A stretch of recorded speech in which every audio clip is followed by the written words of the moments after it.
8 things we've learned from Liverpool FC's preseason so far. Liverpool's preseason has been full of new signings and eye-catching tweaks, and with only 270 minutes of friendly action before the season opener, here's what we've learned so far. Liverpool's preseason ventures have taken them to Preston and Asia so far, with a return to Anfield and a trip to Wembley still to come ahead of the Premier League opener on August 15. Arne Slot has used the depth of his squad so far, and we can expect to see him push players closer to the 90-minute mark with Bournemouth's visit on the opening day looming. With new signings and promising youngsters involved thus far, here are 8 things we have learned from preseason to date. Florian Wirtz's signing triggered debate over what role Dominik Szoboszlai could expect in the coming season, with his place in the 11 seen as under threat.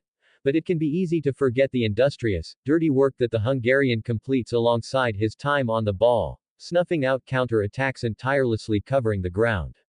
He offers what Ryan Gravenberch and Alexis Mac Allister do not, and was key to Liverpool's title success, and he's shown so far this summer that has not changed. The added competition for places ought to do his game no harm, though. There is certainly more to Jeremy Frimpong's game than his pace, but it is eye-catching when he gets the motors running and propels down the flank. Few will be able to catch him. We have seen him at right back and on the right wing so far, an expected role and one he will be tasked with throughout the season, versatility that we know appealed to Slot. His cross for Trey Nyone's goal against Yokohama offered an exciting glimpse at what is to come, but his battle with Connor Bradley for the starting position will be one to watch. Preseason always poses an interesting time for any tactical tweaks and changes, and Liverpool's investment in their fullback department will make for changes. What we have seen so far is that in possession the full-backs sit inside the wingers but are positioned higher when the team are in possession, enabling them to cover the half spaces. This has seen, against Yokohama, for example, Ryan Gravenberch drop between the center-backs in a move we saw at the back end of last season. With Liverpool's creative hub no longer coming predominantly from Trent Alexander-Arnold, we will see overlapping runs from the new dynamic full-backs and threats from all angles and positions. We have only seen training glimpses and 45 minutes of friendly action, but it has made for encouraging viewing when it comes to Ekitike's prospects at Liverpool. He looked physically capable and comfortable on the ball, showing positive early connections with his new teammates. There's not much more you can ask for this early on. It will be intriguing to see how quickly he can establish himself in the 11, especially if Liverpool pull of their move for Alexander Isak. For now, there is plenty of promise when it comes to the new No. 22. It is hard to fathom that Rio Nagumoha is still only 16, he plays with the fearlessness and confidence of a seasoned professional. He has been a revelation, and while Slot has underlined that he will need to find consistency to establish himself as a senior player, he's shown he can be an option on the left.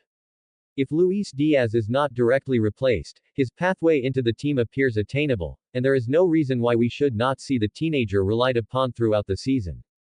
With Joe Gomez sent home early from the tour with an Achilles injury, it underlined how precarious the club's center-back ranks are. As it stands, Virgil van Dijk and Ibrahima Konate are the only 2 fit senior options after Jarell Quansah signed for Bayer Leverkusen. It's left Andy Robertson, Kostas Tsimikas, Ryan Gravenberch and Wataru Endo filling the gaps so far. It is far from ideal, as we know all too well how quickly 1 or 2 injuries can force the unlikeliest of combinations in the heart of defense. There's no need for a repeat. There's confidence the club will invest, with Mark Gahey remaining the leading candidate, but the sooner the better.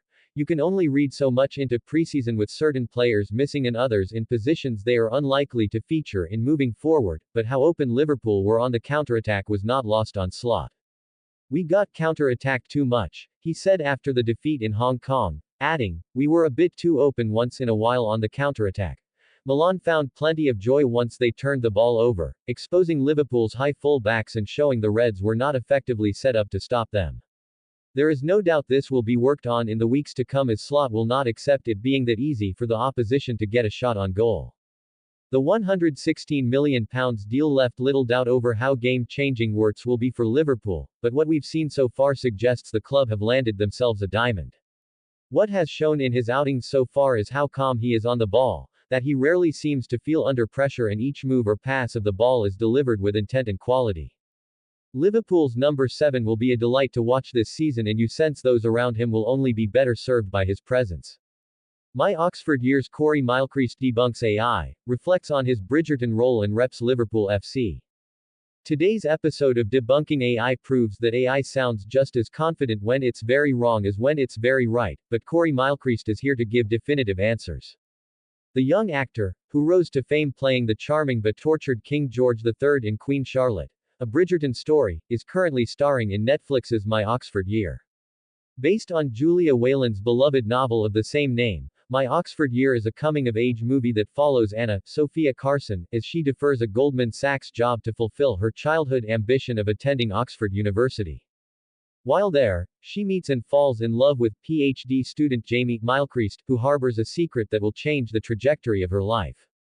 Screen Rant's latest episode of Debunking AI gave Milcreast the opportunity to wax poetic about his character Jamie from My Oxford Year, as well as to correct the record on some of the half-truths floating around the internet when it comes to his time on Queen Charlotte.